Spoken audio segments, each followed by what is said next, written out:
Excel Gum and ASMR. Search Excel Gum on Spotify now and choose one of 4 ASMR audio experiences. Because everybody needs good study partners. It seems like everywhere we go, it's just trauma, trauma, trauma, trauma. One of the biggest things that we need for our young people is to allow them to be young people. They have the right to play.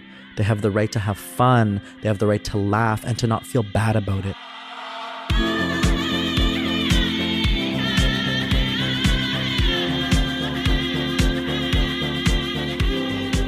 Tanse, hello, and welcome to the Matriarch Movement podcast. I'm your host, Shayla Oulette Stonechild, and I'm super excited to have not only one of my friends, but someone that I'm constantly inspired by. I have Kairyn Potts here with me today. He is an Indigenous advocate, content creator. You may have seen him on TikTok, on Instagram, and he's also a Two-Spirit advocate for inclusion and representation, not only across platforms, but also within his community.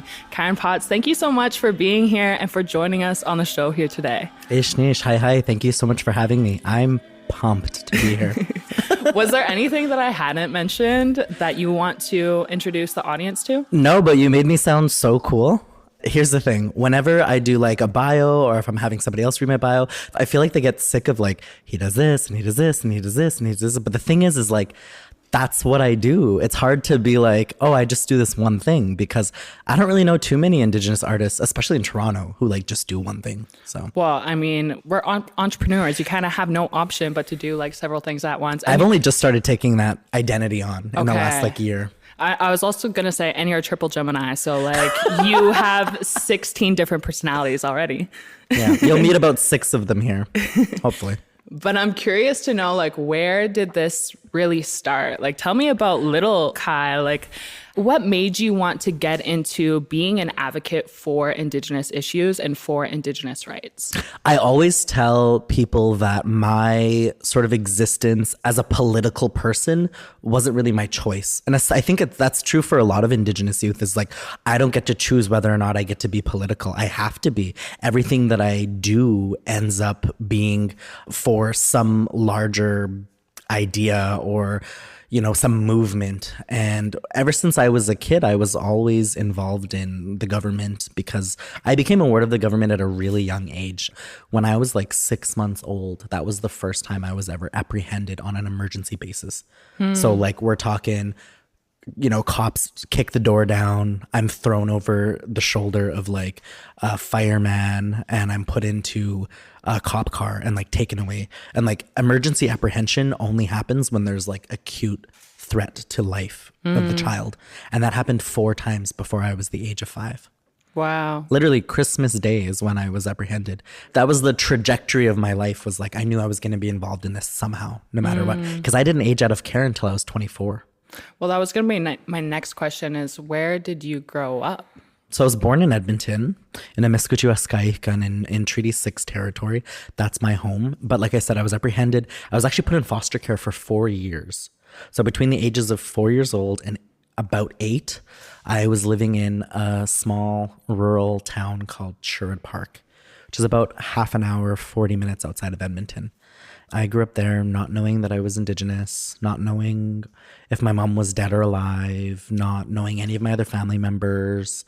It wasn't until I was 8 that I really like figured out and was brought sort of back into my family. My mom did pass away when I was 7, and then her sister, her eldest sister, adopted me and my brother and brought us back in from foster care. So I grew up in Edmonton and then just like a little bit in Sherwood Park. So having your mom pass away at such a young age, you found kinship through your other family members. Yeah, absolutely. Like I said, like, I never had a father. He left well before I was born. I don't even know his name. I don't know anything about him. I grew up with mostly my Magushin, my grandma, my aunties, my mom, my brothers, and that was kind of it. And so after my mom passed away, it was just going back into the family and having to kind of re-meet all of my relatives. I remember like they were familiar, but I was so young, I didn't remember them. And when I was in the foster system, I was baptized. I was brought to Sunday school. We went to church 3 times a week. I ate the body of Christ and drank the whatever. And like, I remember that was just a norm for us. And I went to a Catholic school. It's giving residential school. I also went to a Catholic school, and like my older generation on my mom's side were very Catholic too. I didn't really start reconnecting to like my indigeneity and who I was until I was older. And for you, having lost your mom, not knowing who your dad is, having gone through the child welfare system, when did you really start to question your own identity, or like start to reconnect those pieces of who you are as an Indigenous person?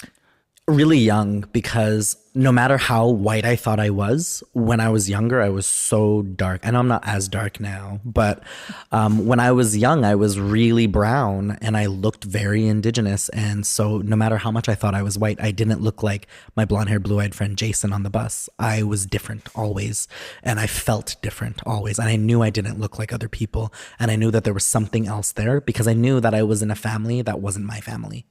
And so it wasn't until I was adopted back into my family by my auntie. It felt like when I was taken away at 4, all of my like sort of identity kind of was put on halt.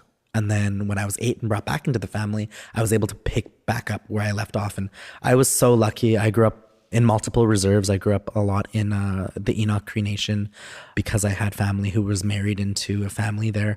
I spent a lot of my summers in Enoch, growing up in Cree culture. And then also I'm originally from the Alexis Lakota Sioux Nation, but I'm registered in Paul First Nation through my mom and my mom's dad. And I got to grow up there a little bit. So getting a really firsthand experience of like experiencing the culture as an Oskapio when I was younger. I was a helper in ceremony. I kind of didn't have any choice. Like my family was super traditional, and they were ceremony people. They were singers, they were dancers, beadworkers. And so I sort of just lived in the culture ever since I was a kid. I didn't know anything else except for that brief stint I did in foster care. So it wasn't difficult. Well, I know you are a really big advocate for children that are still within the child welfare system. I know you had mentioned that the child welfare system here in Canada is largely made up of Indigenous youth, to the point where it's like over half of 50%. Having gone through the system yourself, do you think that the system has changed at all, or do you think that it's still the same? It's still the same in many ways, because a lot of the same governments are still in power. And it's much higher than 50%, especially in like prairie provinces like Alberta and Saskatchewan. In the last 10 years, at one point, it was upwards of like 86%, 88, 86% of all children in care are Indigenous. That's crazy. And when I was going through foster care, I remember seeing a lot of white families taking a lot of Indigenous children in, hearing about the amounts of money that they were making to take care of each kid. Like I remember it was something like $3,300 for me, and then like $3,600 for my brother. That's crazy, because when we were put back into my aunt's care, my mom's eldest sister, they didn't give her anything. We got orphans benefits, which I think was like $70 a month. So the difference in support for like wanting to keep Indigenous kids with their families versus all of these foster parents who are making so much money and living in these big lavish houses, taking these kids, and then I wasn't allowed to talk to my family. I didn't have any contact with any of them. I didn't know my language. I didn't even know that I was Indigenous. There's actually a class action lawsuit going on right now, which I'm a part of, to offer some compensation to a lot of us who missed out on some pivotal times of development as kids, wherein we didn't have any access to culture. We didn't have any access to tradition or family, and the amount of like damage that is done, because that's so much time you're never going to get back. Like I was a baby, I was a kid. I needed to spend time with my mom. And then to know that my mom died while I was in care fighting to get me back, and her sister had to take up the fight after her. What I wouldn't give to have those extra 4 years with my mom, you know, like maybe would my mom still be alive if I wasn't taken away, because she got into drugs after we were taken away. That sits on my mind a lot. And that's, I think, a big reason why like I'm fueled to do what I do, because I don't know any other calling. Like I feel like I'm answering a calling. I'm not really like chasing something, you know? Well, it's coming from within. And I think losing a parent and like dealing with grief, it really catalyzes you into like who you're meant to be, and also to show other people that they're not alone. And I think a lot of Indigenous youth and Indigenous kids can relate to your story. And also just having to deal with your mom falling into addiction. Like, I can also relate with my dad going through waves of addiction. And thank you for sharing that part of your story, because I know it's not easy. And I think sometimes when we speak about it, it brings up those feelings again. Drugs have always been something that have been so prevalent in my family, in my immediate family.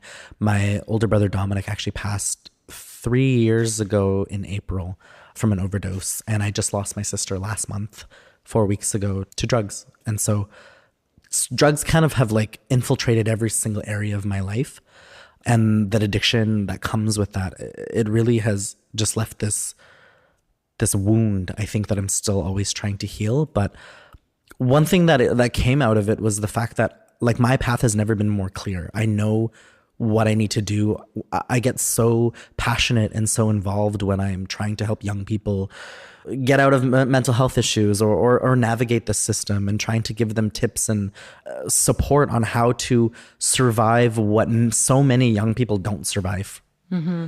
Like, I'm surprised I survived. But yeah, like, I'm leaving youthhood now, and I'm like so happy that I am, because I know that that's a privilege that was denied to so many people in my family, and especially a lot of people in my community. You see how many like young people are overdosing and like committing suicide.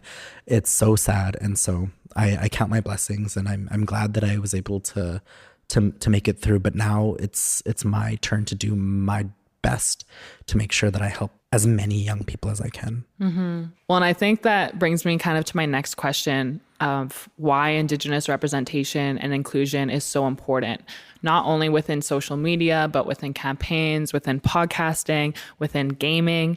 For you, like, what would your advice be for maybe the younger generation of Indigenous youth that maybe are dealing with addiction, or maybe feel like that they don't want to be here anymore? Like, what would your advice be for an Indigenous youth just wanting to, like you said, like, survive, but not only survive, but like thrive? Something that's really cheesy that I tell, it's cheesy, but it's true, that I tell young people whenever I'm traveling or I'm doing like workshops and stuff like that, is like, the sun is going to rise tomorrow. The darkness isn't going to last forever. The sun will rise, and you deserve to be happy and wake up and smile with it. And I tell that to so many young people, because I was in that place where I literally, like, the darkness almost took my life. And I remember one day just being like, under a waterfall in South America, in Colombia. I went on a trip there, and I remember like sitting under the waterfall and feeling so like, oh my God, I can't believe I'm doing this. Like, is this my life? And that feeling of like, this is so amazing. I immediately thought of like me in my shitty little 1-bedroom apartment when I was 17, crying and like self-harming and like trying to take my own life, and like how big of a contrast that was, and how if I had gone through with it or been successful, I would not be under this waterfall having the most amazing time in my life. And I remember truly thinking like, wow, it really does get better. And people say that all the time, and they say that because it's true. And the darkness does not last forever. And I tell young people that so much. Like, you would be so amazed at what like one full day can change in your life, in your spirit, in your heart. You have to just be open to letting that light in, I think. And sometimes our young people, they're hurt and they carry around that darkness with them. But every now and again, there's little parts that shine through and kind of creep through the clouds, and to look forward to those more, and try to do as many things as you can in your day-to-day life that make you happy, and then just keep replicating those things. Because like, and also just be a kid. Like, I tell young people, you don't have to grow up tomorrow and like all of a sudden be super successful. There's like this idea that like, you see all these Indigenous people on social media being so like badass and like conquering the world and doing 20 million projects a month, and you're like, whoa, like you're one of those people. I'm one of those people. There's people in the room who are like that, and you look at them and you're like, how do they do all that? Right? It's because they lean on their friends. They lean on people to support them. They reach out. They're not afraid to ask for help. And so I tell young people, like, you're never alone. Reach out for help. You don't have to carry that burden alone, and take it, one step at a time. I feel like you're talking to a piece of my soul, though, because I low-key do those things out of, I think, survival instincts, because I feel like having been grown up with no money or no access to like generational wealth, I oftentimes am doing 20 different things because I feel like I will be poor like my whole life. So it's kind of like a survival mechanism. Well, it's trauma, Yeah, it's trauma. Trauma response. And I know that we carry our trauma in different ways. And I know online, sometimes you can see other people inflicting that trauma onto other people, whether it be through the comment section, whether it be behind closed doors. And I know for you, you've talked openly about how you do get a lot of trolls, you do get a lot of comments online. And so like, how do you reclaim your power and how do you reclaim your connection to your spirit when other people may be questioning your very own identity and what you stand for? I am a double Gemini, so my response to people telling me to kill myself or people telling me that I'm not valid or like I'm just a white kid who like can't decide if he's a girl or a boy or I'm a abomination or I'm like I was just in a First Nation actually 2 weeks ago. I'm not going to say which, but I did a workshop in a reserve, and there was an elder there who, after my 2-hour presentation about loving young people and letting them be who they are and supporting them and uplifting them, he decided to give a 15-minute diatribe about how I'm unnatural and that how I go against all of the teachings that he has, and like how his daughter wants to transition to be a boy, but in his house, he'll never allow that because it goes against natural law and it's not what Creator wants. He was only one of 2 elders who spoke up against me at this big, like 100-person conference. I remember thinking like, these trolls and these haters and these people who are sometimes just downright evil and mean, they don't just exist online. Like I deal with that in real life too. I have people who sometimes will like protest against me coming to like certain nations, or like will try to intimidate me. Older like Native men will like ask me to not come into a room, or they'll tell me like, you can come but you can't wear that if I'm wearing a ribbon skirt. Or like, I deal with all of it in person as much as I do online, and I deal with it all kind of depending on where my spirit is at in that moment. Like I'm 2 spirit, and I'm like fire and ice, and sometimes you get the fire, sometimes you get the ice. Sometimes I'll ignore it. I'll be really icy. I'll report, block, move on. But sometimes I won't. Mm-hmm. Sometimes if somebody says something so unbelievably cruel and just sick, to me, it's not even about me at that point. It's like if this person owns a business, or if they're in politics, or if they have any type of influence in society, I will sometimes like go after their employer, or I'll like give a phone call to an organization they're a part of, and I'll just send them the screenshots and say like, hey, like, I just want to let you know, like, this person who feels these things and who threatens people like this and who's a violent person works for you, or like represents your company, and is like, has no problem writing all of their like employment information in their bio and then going around and telling Indigenous youth who have the highest rates of suicide in our country, you're going to go around and tell them, oh, you should be scalped. You're disgusting. You're gross. Oh, bring back the schools. They missed a couple of you. I want people to see that this is real. That's a big part of advocacy too. And I think that some people don't, they see me as being a troublemaker, or like, oh, why would you put all that effort in to like, hurt this guy's reputation and It's like, it's so not about that. It's just about letting people know. Like a big part of advocacy is awareness. Mm-hmm. I speak up for our young people who say like, we get bullied. People don't make space for us. People tell us to kill ourselves. And then people roll their eyes and go, oh yeah, sure. I'm sure that happens too. No, it literally does. And here are some screenshots, and I'm sending them to your employer, and good luck. It's about awareness, and it's also about accountability. Like, I think if other people knew what they were saying, like, they would then maybe take accountability for what they were saying. You would hope. And that brings me to my next question. You mentioned Indigenous youth feeling like they don't want to be here. We had the highest rates of suicide. What is top of mind for Indigenous youth today? I think Indigenous youth want joy. If you look around, you see how many Indigenous youth are starting to make content, or are starting to do different things in the arts, or who are joining sports teams. We're now starting to experience a lot of Indigenous joy through things like comedy, makeup, acting, all of these amazing television shows and movies. Shout out to Imaginative for putting on such a great display of that. Like you can see the Indigenous joy when a young person gets to see themselves on a screen, or gets to laugh at an insider joke that like maybe only we know. Those kinds of things we've lacked for so long. We've lacked YouTubers, podcasters, makeup gurus. We've lacked pro gamers. We've lacked influencers. It wasn't until like the last 3-ish years that we started to really see some role models and some just cool people. I wanted to log into the internet and see cool ass Indigenous people just having fun. And it seems like everywhere we go, it's just trauma, trauma, trauma, trauma. And one of the biggest things that we need for our young people is to allow them to be young people. They have the right to play. They have the right to have fun. They have the right to laugh and to not feel bad about it. They don't need to conquer the world tomorrow. Like, we are in the process of healing. How can we reconcile and immediately get to this place where we're self-actualized and we're healed and, all this trauma has been healed? No, like, let us heal for a bit. It doesn't need to be solved overnight.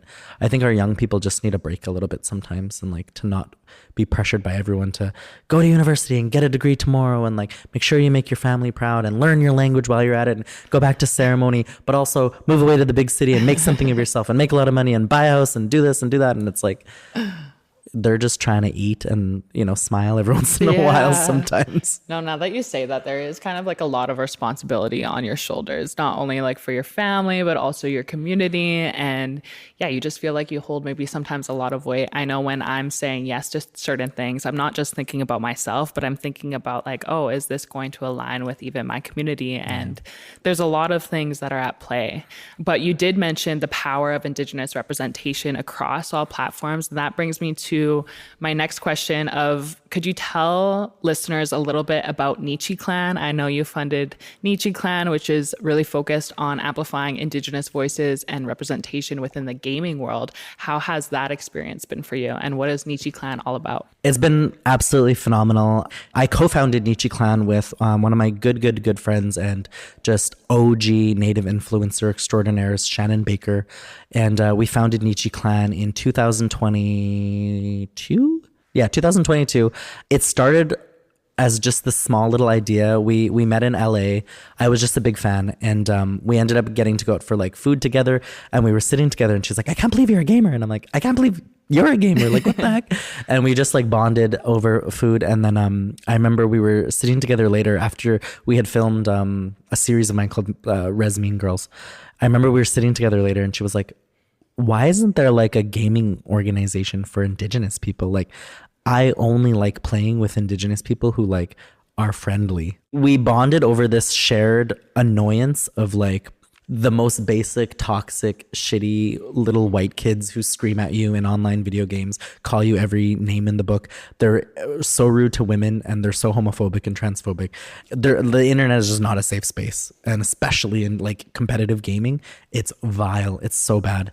So we were just like, why don't we make one? And I kind of was like looking at Shannon. I'm like, yeah, sure, we'll just make one. And she was like, no, for real, let's make one. Because, if you know me, I have the audacity to think I can do anything. Yeah. And I'll do it. And I'll get like pumped and I'll get passionate. I'm like, okay, where's the grants? Who can we call in to help? Who's like an expert at this? Like, let's do this tomorrow. Let's set up a meeting. Like, I'm bang, bang, bang, bang, bang. And Shannon's like that too. And so now we have Nietzsche Clan, which is an online community first and foremost. We have 600 members now. Wow. And we've partnered with EA Sports, which incredible. Nietzsche Clan is doing their first ever all Indigenous Apex tournament coming up this month for National Native American History Month in the States. And we're giving away like between 10 to 15,000 in prizes to like young people. You need to tell me what an Apex tournament is, because I do not game. I've watched my brothers game, and because of all the feedback that they got through their headphones, I never wanted to game because you're literally getting yelled at all the time. It's so toxic. Yeah. It's so bad. what is an Apex tournament?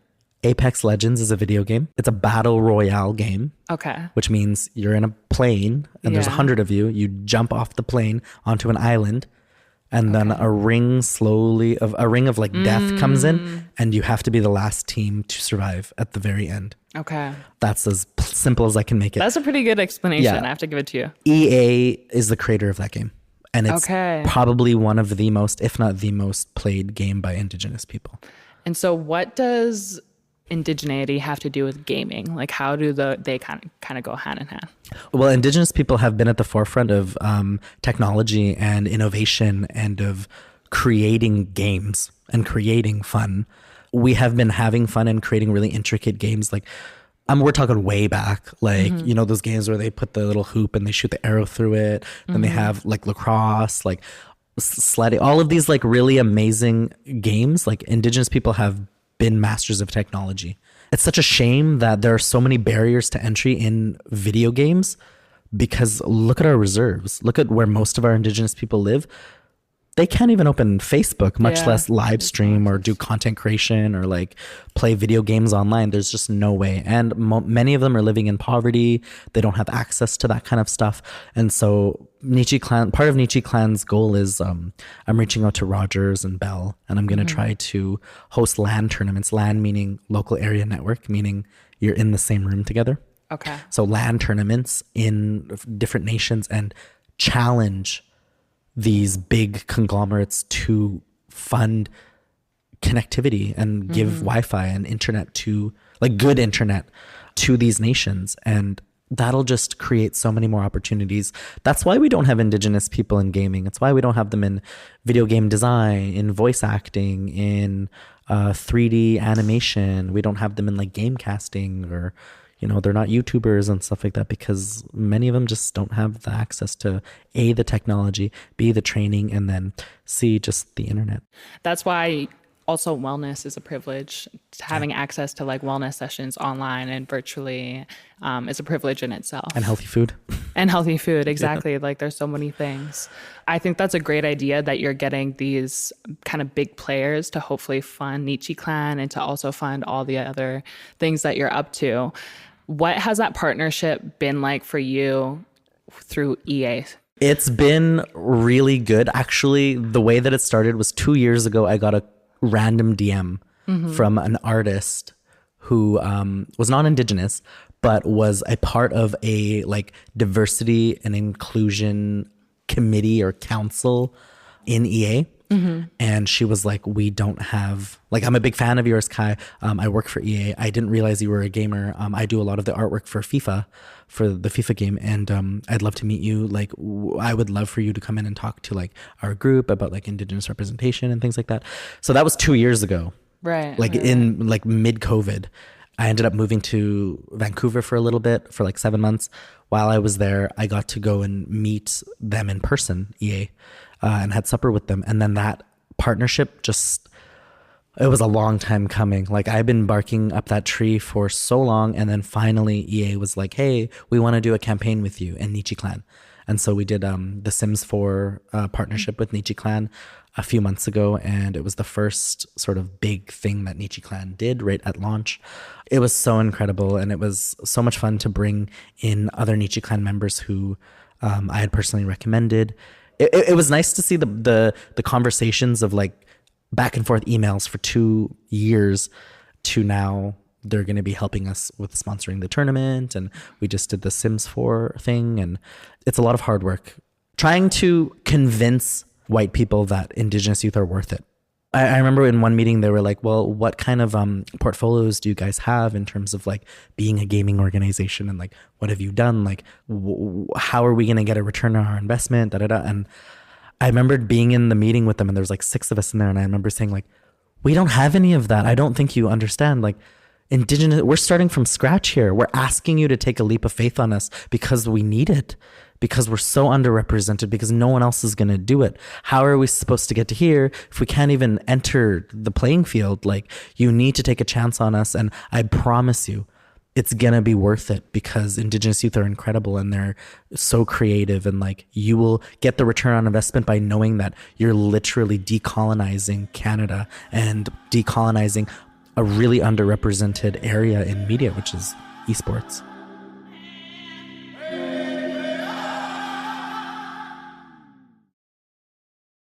It's that time of year, y'all.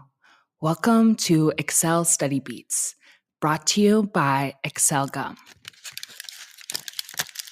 Canada's #1 gum brand. Today, we're diving into a world of relaxation and focus to help you conquer your anxiety, your study-related stress.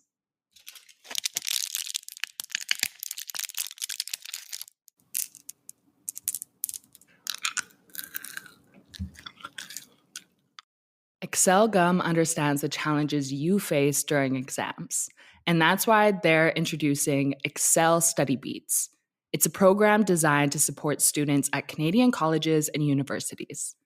Let's combat the stress together by turning chewing gum into a ritual and utilizing the frequencies of sound to ease your mind.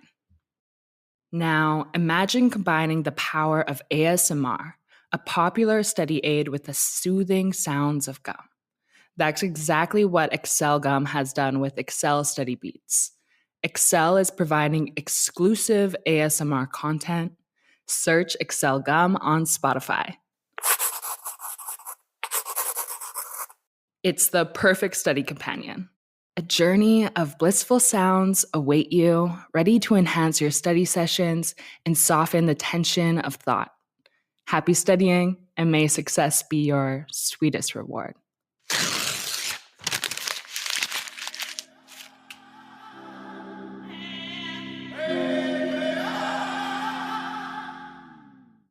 Now, having gone through the process of creating a relationship with EA, having advocated for Indigenous inclusion within the gaming world, what is your advice for non-Indigenous people when it comes to creating relationships, or when it comes to establishing, I don't like using the word reconciliation, but when it comes to supporting us as Indigenous creators and as Indigenous advocates?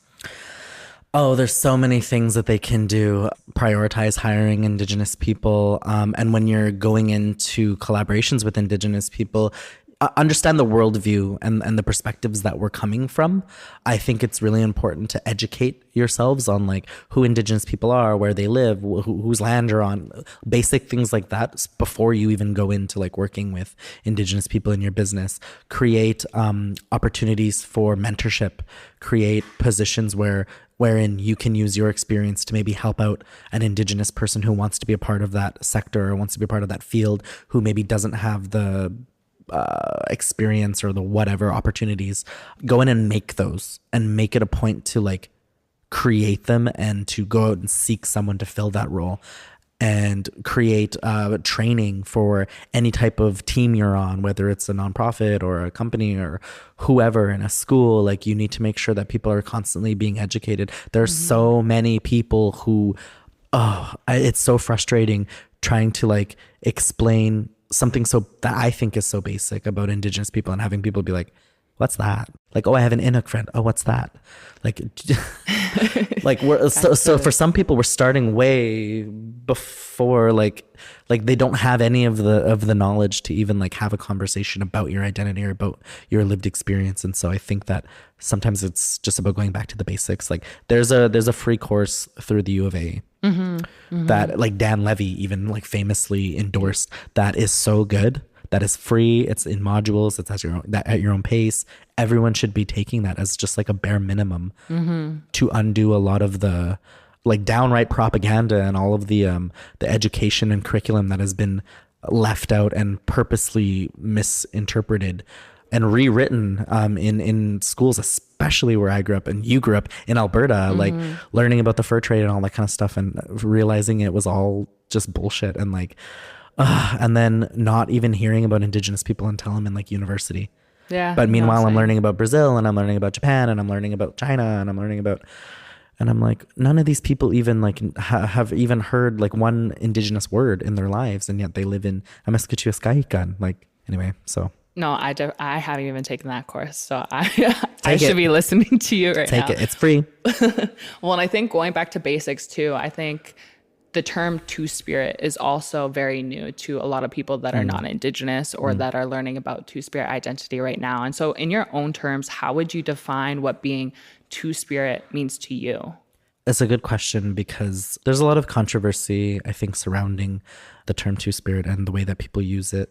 I use Two-Spirit as a placeholder term, as like an English word placeholder to describe something that in my community exists. And that's, I guess what you would call like winkte or wiankte, somebody who is like a male-bodied person who maybe moves through the world kind of like a woman would in a very loose English translation. But really what Two-Spirit has like come to be for me now is a responsibility. It's a role, I think, to be somebody who educates and somebody who helps, somebody who is of service and who is gentle and who does their best to counsel and mediate and go in between my understandings and in my Two-Spirit teachings and in my journey of trying to learn about what Two-Spirit is, because like, trust me, it's been a journey and it's been one that I've been on since I was like 3 or 4 years old when I first had my family members call me Two-Spirit. Before I even knew what that even was, I was already being called that. And Two-Spirit has just kind of been pushed, not on me, but like I have realized this path has like been one that was like going to collide with me at some point. Yeah. And I'm glad that it did, because I learned so much about myself and I learned about my femininity and my masculinity too, which is really beautiful. And so Two-Spirit, yes, is a relatively newer, if we're talking like 1990 being new, newer English word to describe a concept that has predated the English language and has existed time immemorial. Like no matter who you ask, all of these elders will tell you that there has just always kind of been Two-Spirit people or Two-Spirit people. And I say Two-Spirit because we're talking Nijmanatuag, meaning two-souled person, or like Ayakwe, or like Ikwe, or Winkte, or, you know, sub in any kind of indigenous language that has those beliefs. You'll see them all over the world, not even just Turtle Island. You'll see them in New Zealand. You'll see them in Asia. Like, this is not a new thing. And I identify as Two-Spirit because it's easier for me to say that for people who don't understand my culture, who don't speak my language, as a way to tell them that I'm queer and Indigenous, but that it's also more so a spiritual identity that encapsulates my sexual orientation, my gender identity, how I present myself, and the ways in which I'm useful to my community. And to me, I take that so seriously because that's literally why I do what I do. Is because I was taught you're going to have a hard life, but you're going to help a lot of people. And so as a Winkte person, or as somebody who's Two-Spirit, I wouldn't call myself Two-Spirit if I wasn't out there doing the stuff that I'm doing now. I would just call myself Indigiqueer.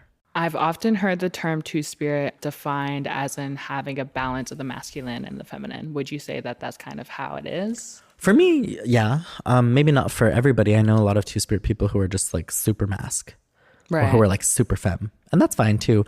But I do think that within everybody there's masculinity and femininity. I just think that some people suppress their masculinity or suppress their femininity, and you see it a lot. And that's a trauma response, and that's like reacting to society, and you see it a lot in Native men. Actually, you'll see a lot of them who are hyper masculine, and then, you know, the pendulum swings so far into masculinity that sometimes it overdoes it and it turns into toxic masculinity.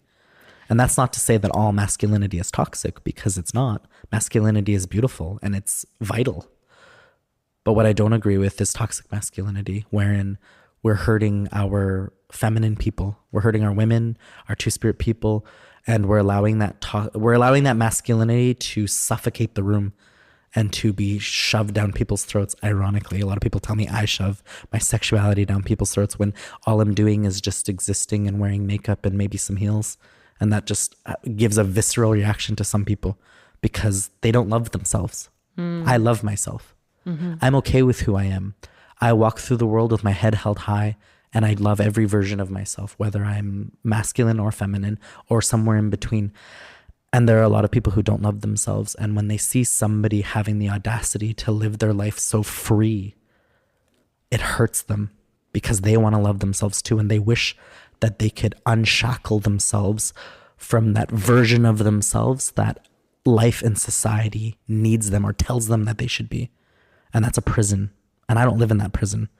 I'm just a little Two-Spirit creature just dancing around, you know, just living my life. And That's not anything super controversial. It's just a very simple truth. And it's one that not a lot of people, I think, can hear. And so, yeah, two-spirit is definitely for some people a mix of like balancing that masculine, that feminine. It's really about how I feel in the day. It's really about like where I am in my life. I find myself being a lot more masculine around certain people, or a lot more feminine when I'm like, when my kind of guard is more down and I'm feeling like a little bit kind of sassy or fiery, you know? So yeah, it just depends. It's kind of like a dance in between. Totally. Like, in between like two worlds. Absolutely. And I think like people lash out when they start to question their whole worldview. And I think sometimes two-spirit and being two-spirit, it makes people question what they thought they knew about life, or what they thought they knew about their own history, and maybe even their own identity. So I think you just open up a whole world of people like questioning maybe themselves. It's programming, really, is what I'm trying to get at, because we've been programmed. Yeah, exactly. So when we talk about decolonization, it's almost like dismantling this programming of what we learned throughout the years. And I think two-spirit people do a lot of work just subconsciously by allowing people to question what they grew up with. Totally. I always say we cannot have decolonization without honoring our two-spirit people, because our existence is decolonial. I'm kind of labeled as a troublemaker sometimes, which I'm totally fine with. I'm a two-spirit troublemaker. I know that. But I don't see that as a bad thing all the time. Like, I go into rooms sometimes and I'll have people like get physically uncomfortable with me being there. Oh, it's a man in a dress. Oh, it's like someone who's confused, or oh, he's coming after the children, or oh, he's a pedophile, or he's a groomer, or whatever, you know, these ideas that people have. All I'm doing is just existing and like just having a good time. I have this teaching. It's less of a teaching, more of something I've discovered, but one that I'm trying to like get some steam on and kind of trying to coin, which is this idea of yuhtin maskigia, where yuhtin means wind and maskigi means medicine. So wind medicine, kind of like whirlwind medicine, which I'm hoping to call my podcast when it comes out. Hey. But this idea of whirlwind medicine, wherein I enter a room and I'm like a cyclone and things get moved around and shifted, and, you know, the papers go flying and maybe the chair moves a little bit, and people see that as like, oh, he's hurting the environment. He's damaging us. He's changing things. We don't like it. Like, he's a menace, all these things.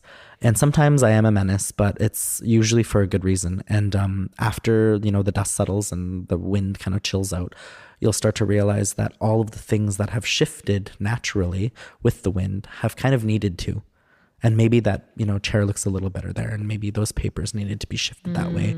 And then people start to realize, oh, actually, that does kind of look better there. I didn't realize that that needed to happen, and that change was really uncomfortable for me. And I didn't like you bringing that out in me, because I'm scared of change.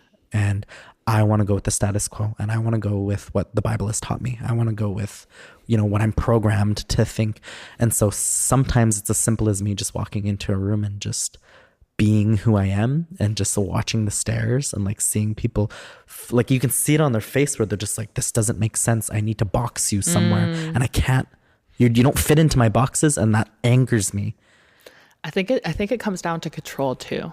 For me, sometimes if things aren't in place, or they aren't perfect, or they aren't where I want it to be, it's like I have to let go of control of how I think things should be. Yeah, because like, what right do you have over the way that I present, or the way I live my life? And sometimes, and this is kind of funny, but sometimes it's not even about any of that. Sometimes it's just about someone liking something that they don't think that they should like, and that they hate themselves for. I get hit on by so many straight men who hate that they like me. People denying an aspect of themselves. Yeah. They want me to be their dirty little secret. They want to love me in the dark, and they never want to honor me. We have so many of these people. Maybe they're not straight, maybe they're not gay, but they see something that they like, and it just triggers this thing in them where, I mean, that's why a lot of our gender fluid, or even people like me, who are like a little bit more gender fluid, or like our trans relatives, they deal with despicable rates of violence, physical violence against them, because of things that I just talked about, where straight men, I sometimes call them straight to bed, but these straight men will like go and they'll have their fun, and they'll use people, they'll exploit them. Like, and I've heard firsthand accounts from my two-spirit trans friends who will say like, it's really dangerous to make love, or it's dangerous to like date. It's dangerous to try to find partners because they will say anything that they can to you to get you to lay in bed with them. And then when it's finished, that like post whatever clarity is sometimes such a shock to them that they get violent. They'll kill you, they'll attack you, they'll beat you up, they'll threaten you, they'll like blackmail you, they'll rape you, that like all of these things happen so often. And I think it's like something like 2 in 4 trans people have experienced violence in their life. And like, it's so sad, but that's exactly what we're talking about when we talk about like decolonizing, or like making sure that we honor who people are and where they're at, and we honor every version of them, instead of, you know, you need to look like this, you need to act like this, you need to talk like this, Bible says this, da da da da da, or we have these laws and this and this and this and this and this, and that's like all of these rules, when we're all just spirit. And we're all just trying to move through this rock together and just have a good time in the meantime. And it doesn't really need to be that serious sometimes. Sometimes you can just like someone and that's it. And we don't need any labels. Two-spirit is just one of those things where I'm like, it's more for other people, less for me. Well, and I think you're a good example of what it looks like when you are proud of who you are and proud of all aspects of yourself. Yeah. I'm excited to see the future of what Two-Spirit people influence. And so that brings me to my next question is, when you think of Indigenous futurism, specifically for like Two-Spirit people, what do you hope to see? Ooh, I want to see Indigenous pop stars. Selfishly, I want to see like a lot of Indigenous celebrities just having a great time, taking up space at the Grammys and the Junos and the this is and that. You'll be there. While Indigenous futurism looks like to me, so many movies and TV shows that we don't have to default to Reservation Dogs. We don't have to default to Rutherford Falls. There's too many to choose from that we just have like such a big catalog where we can have shitty Indigenous films and we can have amazing Indigenous films, and there be enough volume that we can have that. You know, and so not every single thing that comes out has to be the be all end all of Indigenous representation. I want there to be so many different schools. I want to see schools pop up all over the country, schools that teach us our languages, schools that are like funded. Indigenous schools? Yes. I'm talking like on nations. I'm talking like really amazing institutions. I'm seeing some great ones being built already. Yeah, me but too. like we have the technology and the money in a lot of these nations to be teaching kids everything. Like the power of technology now, like even with like AI and things like that, like Indigenous people need to take advantage of all of that and like use it to reclaim a lot of the things that were lost. And that's what Indigenous futurism looks like to me, is adapting all of these like older traditional methodologies and applying them to all of the amazing technology that we have now. Like we're sending people to space in like space hotels. Like we should be able to get some water to the nation that's like 20 minutes outside of the major city. What do you want to name your podcast? Yuhtin Maskigia, or Whirlwind Medicine with Kai. Okay, so like I feel like that's the innovation, and that's kind of creating the Indigenous futurism, and that's the wind that's going to shake things up. But then a part of me is like, what do we keep still alive that's rooted in tradition? Right. You know, it's kind of like we're really good at doing that. I think we're really good at bringing the history forward with us, and as long as we lead. I'm stealing this quote from an elder in Treaty 6, and it was told to me by James McCokus, but he said that our young people are going to be leading our nations with a laptop in one hand and an eagle feather in the other. And I truly believe that that's it. I'm seeing it happen already. It's already happening. We're doing it now. Yeah, it's happening. Yeah. Moving on, like how can people support the work that you're doing after listening to this episode? Where can they follow you? Where can they check what you're up to? What do you have for the rest of 2023? Well, they can support me by e-transferring me immediately. True. Just kidding. Drop that. No, you can find me. What's your e-transfer? But follow me on all socials. It's just at Kairyn, OHKIRYN. And I want land tournaments for Nietzsche Clan. Our first tournament is happening. I want it to be inaugural, and I want it to be amazing so that we can continue to push money and opportunity and just possibility into Indigenous gamers' pockets and hands. I'm traveling to Colombia in a little bit to go back and visit my host family there, and I'm going back home, and I'm taking some time off. I went through a lot of big losses this past year. We lost 6 family members in the span of 4 months. it was just absolutely like, I'm still not okay. It's really affected my work. Having to put work to the side, or like missing deadlines, or like pushing work back because of just unsurmountable grief. I'm trying to keep myself accountable, but I'm also like trying to meet myself where I'm at, where it's like, you just lost your brother, your sister, you lost your brother-in-law, you lost your auntie who was like a mom to you. She was the first person to tell me I was two-spirit. And I lived with her for so long, and she passed, and she was a matriarch in our family. And that was absolutely devastating. It was like one of the biggest losses of my entire life. And so I'm going to go back home, back to Edmonton, back to the reserve, and I'm going to go back to ceremony. I'm going to be doing my best to really tackle my drinking habits. And I'm really like transparent with a lot of these young people that I talk to, where it's like, I'm not sober. I don't do drugs, but I do drink, and they see me drinking. I'm not like hiding it. This is where I'm at right now, and this is what this version of me looks like. And I don't suggest you guys do it, but I'm doing it right now, and also I'm working on it.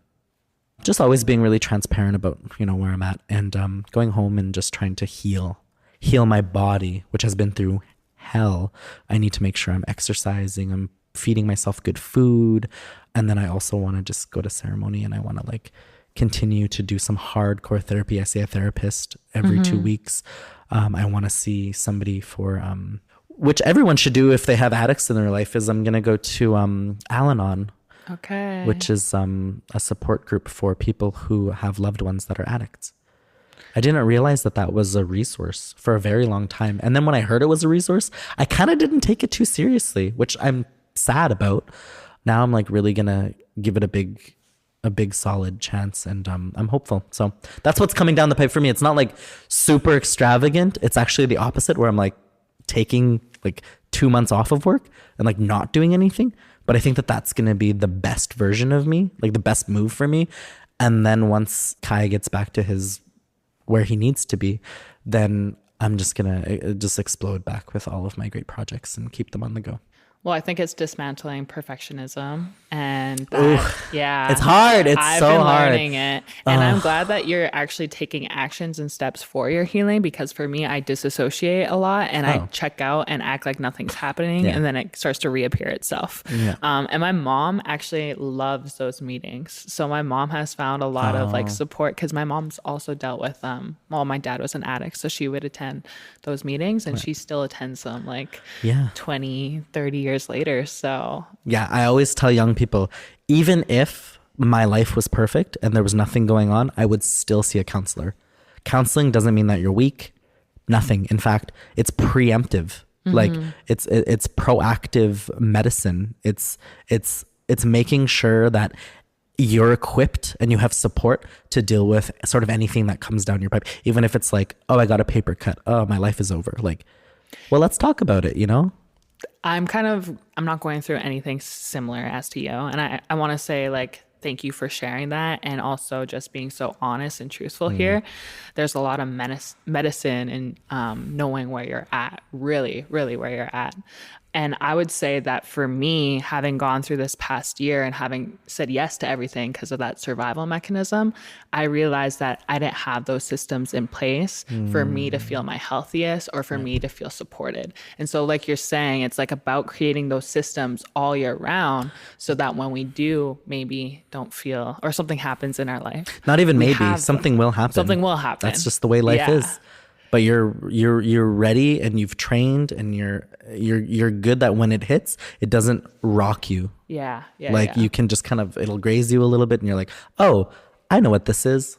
You know, we talked about this. Or like, oh no, this devastating thing happened, but like, I'm here to immediately, I'm available to unpack it and to like get through it like as quick as possible. That's really what it comes down to, is just having those mechanisms and having that like mental fortitude and that spiritual fortitude to be able to like understand that life isn't perfect all the time, and that awareness. I think every time that I've done something, I was kind of like going unconscious. You know, I think conscious me knows something's not right for me, but unconscious me doesn't really care. Like, you know, where you just go through those automatic behaviors. It's a water thing. I don't know. Because like for me, I'm hyper aware. I'm like, I'm making a bad choice. Like I know it, but I don't stop myself. Because I'm kind of like, you know what? And this is maybe, it's not a hot take, but this is kind of something that I think is like, life is boring sometimes without a little bit of chaos. Okay, no, this is me too. This Shayla goes unconscious for the plot line. Yeah. Not that Shayla wants to. I'm like, this is character development. Yeah, I'm like, how can I push the plot along? Like, I'm just going to like stir the pot a little bit. A little bit. And then you get burned and you're like, oh. Yeah. And then, I'm like crying on my bathroom floor. I'm like, oh, I didn't want to stir the pot. Why did I do this? I hate pots. Kairyn Potts. Kairyn Potts. Hates pots. Oh, everyone's been burned by a pots before. I hope I never cross that bridge. I don't need that. I'll introduce you to some of my cousins. Oh, gosh. Well, thank you so much, Kai, for joining me on this show, for being the first in-person studio podcast guest. I loved having you here. I know the listeners loved listening, and also being just so open and honest about your story. I know a lot of Indigenous youth can relate to it, and I look forward to seeing what you create, and also just seeing what you don't create, and just chilling for the rest of the year. Yeah, Nanaskaman. I mean, I don't think any of the viewers saw it, but earlier you gave me tobacco. Just sema or sema. And when you do that and I accept it, I have no other choice but to be transparent and to give my all. And if I held back and I was like not being completely honest, or I was maybe not giving my full effort, that would be in direct violation of this spiritual contract that we've just made. So I wanted to say that, and thank you for doing that. It's things like that make sure that we have good conversations, and that when we're moving forward, it's in a good way. And I know that that's like such a big Indigenous cliche, is like, do it in a good way. But like, it's so true. So yeah, Ishnesh Nanaskuman, thank you so much for having me. Hi. And yeah, I'm a matriarch girly now. I guess I always was. Right. Matriarch movement girly. Wait. Okay, last question. Who are matriarchs you're currently inspired by? You mentioned your aunt. My auntie, my late auntie, Donna Potts, she saved her siblings, my mom included, her 4 younger siblings, from a house fire by carrying them one by one. She was only 11 years old. She threw them out the window and then carried them one by one out of this burning cabin. And the Queen of England flew over and awarded her a Medal of Bravery. Wow. She was incredible. She's definitely a matriarch that I look up to so much. My sister, Danessa Potts, incredible. My sister, Delona Potts. My late sister, who just passed very recently, 4 weeks ago. My sister, Lorenda Potts. She was absolutely incredible too. I was raised by just the most incredible women who are just so tough. They just embody that word tough in everything that they do. They're so just special. They taught me that femininity is not weak. It's beautiful, and it's like a raging river. It's healing, and it's beautiful, and it's soft, but it's powerful, and it moves forward. And so that's what I try to do. And what does the word matriarch mean to you? Matriarch to me means divine femininity, and it means power, and it means esteem, and it means something to look up to, something to look forward to. It's comforting, and leadership. Well, I know your auntie is probably here right now and really proud of everything that you're still doing and still advocating for. And so I always call upon like my ancestors and my dad that's passed, and I feel like I channel him when I write or when I'm in like different things in my life. So I feel like she's always with you even though she's not here anymore. Well, next time I beat you at pool, you'll know that's my auntie. She was like 4th in the world for like women's singles.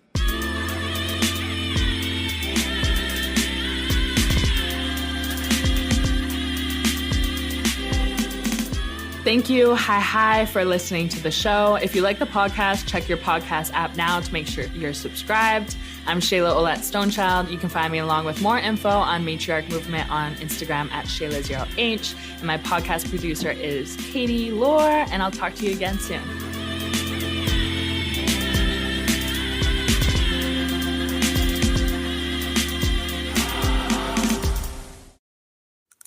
Excel Gum and ASMR. Search Excel Gum on Spotify now and choose one of 4 ASMR audio experiences. Because everybody needs good study partners.